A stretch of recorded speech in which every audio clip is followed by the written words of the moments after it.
Greetings and welcome once again to my new calculus channel. My name is John Gabriel. So, in this new article of mine called Reeducating, the Hazingers, Clivers, and Terence Towers, the role and use of zero in mathematics, I discuss some of the common misconceptions and some of the problems that zero causes in mathematics. It's quite a long discussion, so I'm going to cover it very briefly. And then I'll give you a link to this article, as well as four other articles I've written, these four here, which you can study in your own time. So I tried a somewhat different approach with Claude in this dialogue. I wasn't as sort of bossy and direct as I normally am because I'd like to get down to the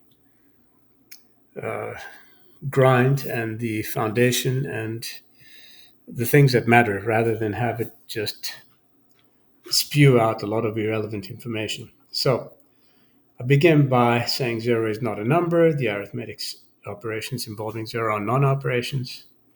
Since zero is not a number, we cannot divide or multiply by it. What objections do you have? And this is the only time that I have the shortest admonition here to please refrain from long rants. So Claude responds by saying, I respectively disagree with your assertions. And it does exactly what I don't want it to do. It says arithmetic operations involving zero, such as multiplication and division, are well defined. Well, they're not, and follow established rules in mathematics. So I begin to address its objections as I would for a foolish mainstream mathematics lecturer or teacher. And I'm not going to go through all this, but you can read these.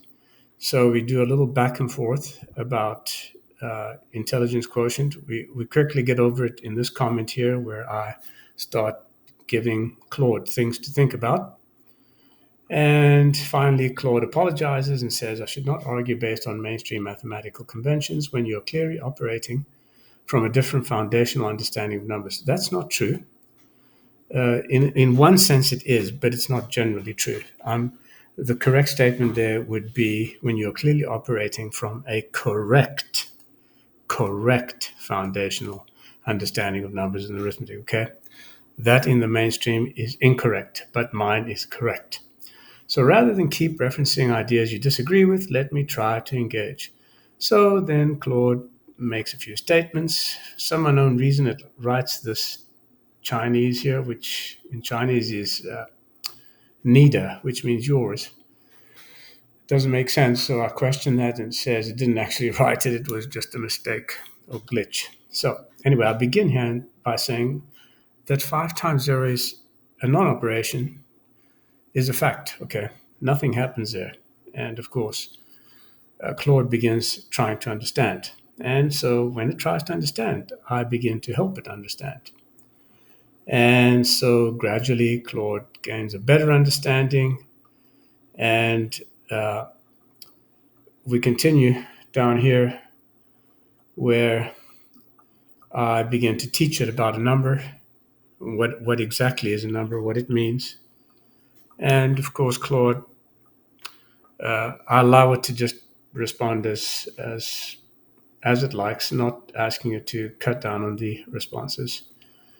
And of course, all this leads up to the part, a lot of you probably know much about these things, but it leads up to the part where I actually pull back and I don't give Claude a prompt where it can just basically recite what I said or answer in a way that would, if it read a comprehension, okay? So, and it all gets down to this step here where after Claude has finally gotten the basic concepts, I prompt it and I say, so with that understanding, explain why zero cannot be a number. And so, surprisingly enough, Claude does better than most mainstream math professors here. And it gives good reasons for why zero cannot be a number. And then, of course, I continue along with what it stated and uh, getting it to clarify things. And of course, Claude is understanding correctly because it clarifies correctly. So it continues to do that. And then finally, I throw out something which Claude cannot refer back to the previous text and the previous dialogue and simply just pick out the answer. It has to somehow come up with a decision itself. So I ask it, what about when we write k to the power of 0 is equal to 1?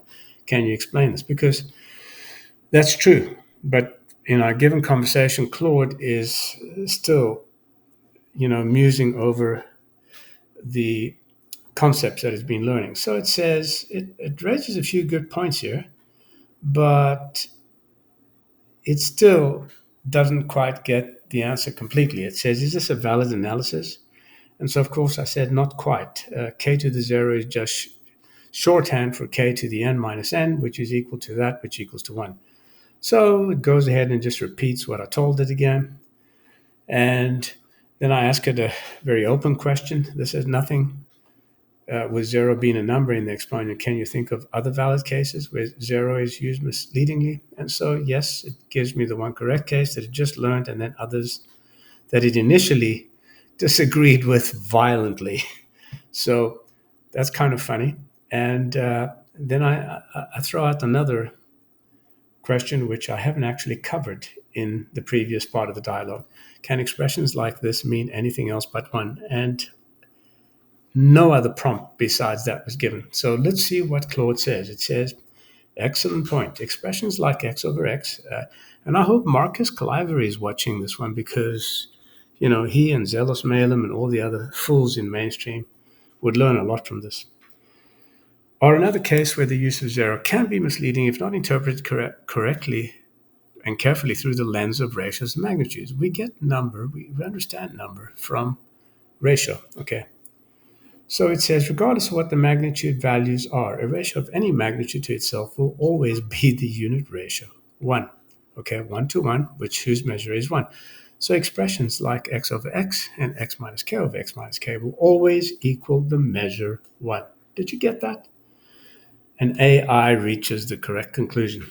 But somehow, the idiots of mainstream mathematics academia cannot.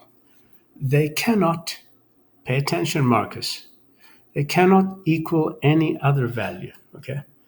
And it says you're absolutely right that these are the cases where the algebraic use of 0 implicitly, such as when x equals k, could misleadingly apply that either of these expressions has a meaning other than 1, when in reality these are ill-formed from a magnitude ratio perspective. So, and then I just, for the fun of it, ask it how it would respond to Marcus Cliver when Cliver says something really ridiculous, like put any value one likes in x over x or the other expression, resulting in an indeterminate form. Well, that's not even an indeterminate form. The indeterminate form is giving it credibility.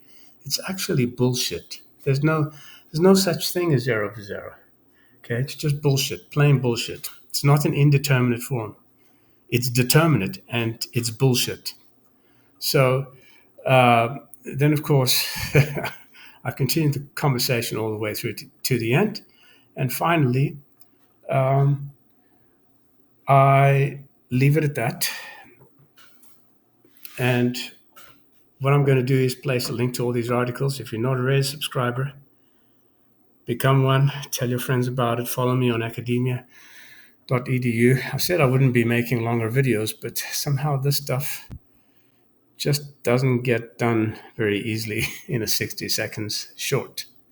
But I haven't given up on shorts. I will be making a lot of shorts as I have time to come up with good ideas and produce excellent shorts rather than just on the fly. So that's pretty much it. My name is John Gabriel. This is New Calculus Channel. Till next time, goodbye.